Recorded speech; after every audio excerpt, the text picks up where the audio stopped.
How are you feeling today? Funny question. Because most people don't even know what they're actually feeling anymore.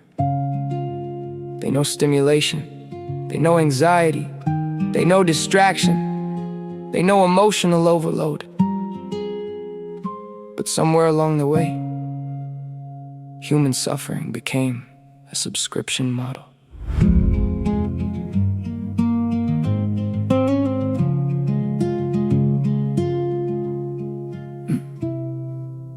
They gave me labels before, they gave me understanding. Told me man, it's symptoms while my whole mind collapsing. Every room cold, every answer felt plastic. Everybody trained to react instead of asking, what happened to you?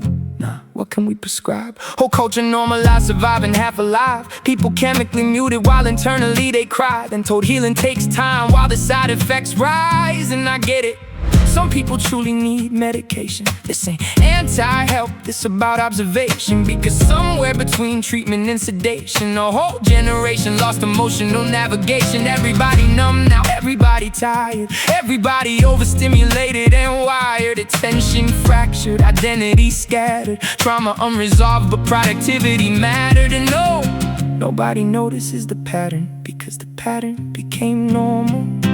Controlled dose, controlled mind, controlled pain. Repeat the cycle every night. Controlled thoughts, controlled sleep. Smile outside while your soul too weak. Controlled dose, emotional suppression sold as hope. People lose themselves slow and never even know till the mirror look unfamiliar and the spirit feel cold. Veterans come home carrying invisible weight, trying to reintegrate while the pressure mutate. Told reach out for help, but the system's overloaded. 5-minute appointments for years unexploded. And the craziest thing, most people don't need shame. They need somebody capable of explaining their pain. Need awareness, need language, need perspective, need stillness. Not just another diagnosis attached to symptoms. Because pain got roots and roots got history, and history shape identity unconsciously. But modern life moved too fast for introspection, so people chase relief instead of connection. I know that loop, I lived that maze. Mind racing so hard, couldn't slow the pace. Started studying psychology just to understand myself. Started studying behavior like survival help.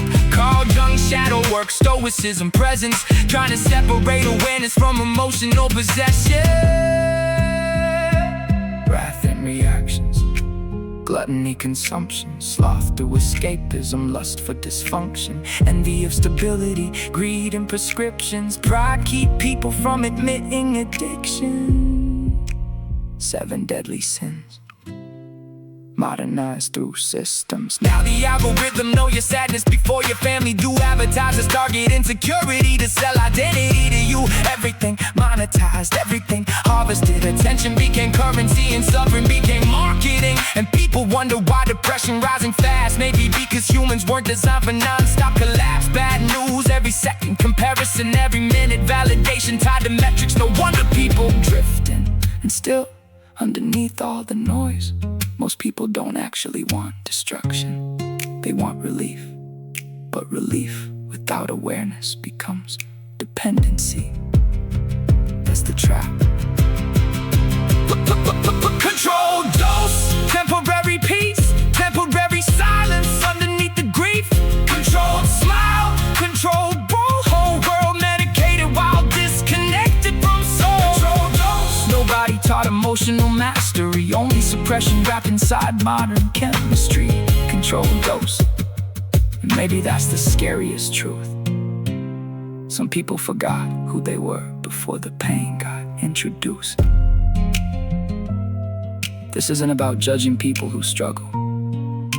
It's about asking why so many people are struggling in the first place. There's a difference between healing and becoming functional enough to continue suffering quietly.